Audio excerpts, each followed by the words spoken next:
The children of Israel's deliverance from the Egyptians was filled with miracles and displays of God's love, mercy, and power.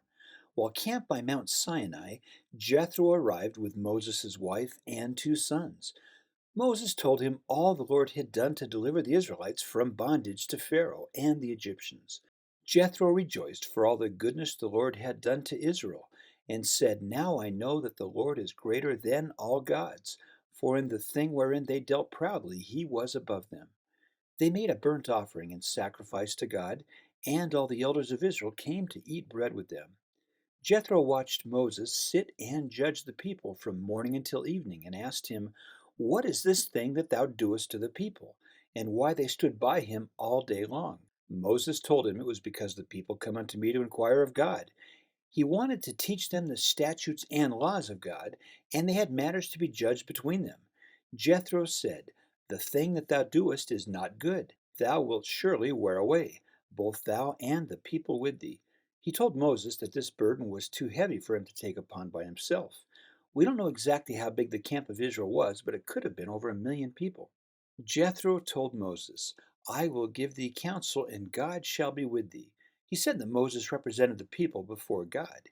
He should teach them ordinances and laws and show them the way they must walk and the work that they must do. This would teach them how to find revelation for themselves to meet their own needs and that of their families. He told Moses to find able men of truth who fear God and hate covetousness, and place them over the people to be rulers of thousands, hundreds, fifties, and tens. These would judge the people in small matters, while Moses judged the hard causes.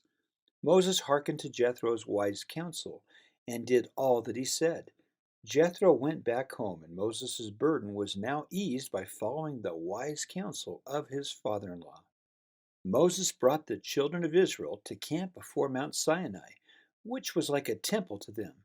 This was the same mountain he had gone up earlier when he saw the burning bush and was called to be a prophet.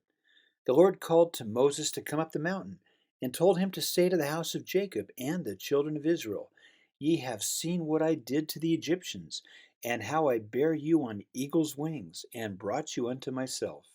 The Lord said that if they would obey his voice and keep his covenant, they would be a peculiar treasure unto him above all people. The Hebrew word peculiar means valued property or treasure, and it was a great honor for the Lord to call them his own people. He wanted the children of Israel to be a kingdom of priests and a holy nation. Moses went down the mountain and told the elders what the Lord had commanded. They answered together, "All that the Lord hath spoken we will do." He went back up the mountain and told the Lord what they'd said. The Lord said he would come in a thick cloud so the people could hear when he spoke to Moses. He told Moses to sanctify them today and tomorrow, and that they should wash their clothes. They needed to prepare themselves so they would be ready for the third day, when the Lord would come down in the sight of all the people upon Mount Sinai. He told Moses to sanctify and set bounds around the mountain, and not let the people go up into it or touch its border. The Israelites needed to learn to sanctify themselves, to be ready to go into sacred spaces, just as we need to prepare ourselves and meet the Lord's standards to enter his holy temples. Moses went down and told the people what God had commanded them to do. They obeyed, and on the morning of the third day there were thunders and lightnings, and a thick cloud was upon the mountain. There was an exceedingly loud trumpet, and all the people in the camp trembled. Moses brought them to stand at the foot of the mountain to meet with God. Mount Sinai quaked exceedingly, and was covered with smoke when the Lord descended upon it in fire. The voice of the trumpet sounded long and grew louder. Moses spoke, and God answered him, and called him to go up to the top of the mountain. The Lord revealed his 10 Commandments to Moses while he was upon Mount Sinai. Moses told more about this experience in Deuteronomy chapter 4, when he stood under the mountain that burned with fire, clouds, and thick darkness. The Lord spake out of the midst of the fire, and Moses only heard his voice and did not see him. The Lord declared his covenant, and wrote with his very finger his commandments on 2 tablets of stone. He said, "I am the Lord thy God, which have brought thee out of the land of Egypt, out of the house of bondage." The Lord summed up the first four commandments in Deuteronomy chapter 6, verse 5. Thou shalt love the Lord thy God with all thine heart, with all thy soul, and with all thy might. The first commandment is, Thou shalt have no other gods before me. There is only one God for everyone, and he loves and wants all of his children to be happy. The second commandment is, Thou shalt not make unto thee any graven or carved image, or any likeness of anything that is heaven above, in the earth beneath, or that is in the water under the earth. Thou shalt not bow down to them or serve them, for I, the Lord thy God, am a jealous God, visiting the iniquity of the fathers upon the children unto the third and fourth generation of them that hate me, and showing mercy unto them that love me and keep my commandments. The Hebrew word for jealous means to possess sensitive and deep feelings. We offend God when we serve other gods and have higher priorities in our life than serving Him. We must look closely at what we devote our time, money, and energy to. The third commandment is, Thou shalt not take the name of the Lord thy God in vain. The Lord will not hold him guiltless that taketh his name in vain. We should never speak God's name in any way other than to worship or show reverence to him. We must also not misuse God's name or use it to do evil works that may keep others from coming to him. The fourth commandment is to remember the Sabbath day, to keep it holy. 6 days shalt thou labor and do all thy work. But the seventh day is the Sabbath of the Lord thy God.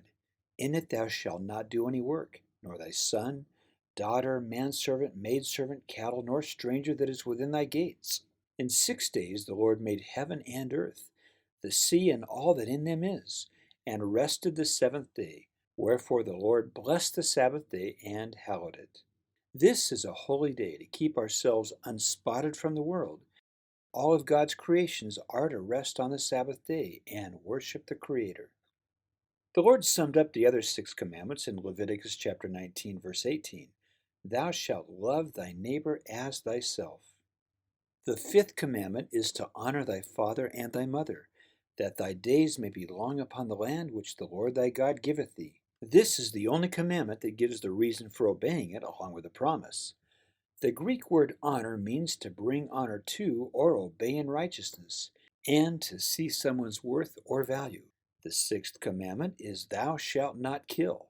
Most Bible translations clarify this as murder, by taking a human life in a deliberate, illegal, or immoral way. The seventh commandment is, Thou shalt not commit adultery. Other scriptures add, Nor anything like unto it. Men and women are commanded to only use this sacred power within the bonds of marriage. We ennoble or debase ourselves depending on how we choose to use it. The eighth commandment is, Thou shalt not steal. Dishonesty can come in many different forms and rationalizations. We are commanded to take a higher road in all places and conditions, and respect the rights and possessions of others. The ninth commandment is, Thou shalt not bear false witness against thy neighbor. We must be careful to not pass along rumors, unverified information, or deliberate falsehoods that defame or destroy another's character or reputation. And the 10th commandment is, Thou shalt not covet thy neighbor's house, his wife, his manservant, his maidservant, his ox, his ass, nor anything that is thy neighbor's. This commandment deals with our own thoughts and intents. The Hebrew word for covet means to want something that belongs to someone else so much that you might try to take it from them. Disobeying this commandment could lead to breaking the others when things of this world begin to matter too much to us. When the Israelites saw the thunder, lightning, and smoke on Mount Sinai and heard the trumpet, they stood away from the mountain. They told Moses that he could speak to them, but not to let God speak with them, lest they die. Moses told them, Fear not, for God is come to prove you, and that their fear or respect for him would keep them from sinning. Moses drew near the thick darkness where God was, and the Lord said, Thou shalt say unto the children of Israel, Ye have seen that I have talked with you from heaven. He told them not to make gods of silver or gold, and commanded them to make an altar of earth, but not of hewn or cut stone. that would be polluted by tools lifted upon it. He told them to sacrifice upon the altar burnt offerings, peace offerings, and sheep and oxen. The Lord said he would come to them in all places where he records his name and would bless them. The Ten Commandments give us a foundation for righteous living. Jesus Christ told his disciples in Matthew chapter 22, "Thou shalt love the Lord thy God with all thy heart, with all thy soul, and with all thy minds." This is the first and great commandment, and the second is like unto it. Thou shalt love thy neighbor as thyself. Heavenly Father wants all of his children to be happy. His commandments are expressions of his love and mercy to us, and an opportunity for us to show our love to him by obeying them. And this is Exodus chapters 18 through 20 in the Old Testament. Look for hidden images located throughout the video. You can download a coloring page and activity puzzles for each section on Etsy at Ponderfun.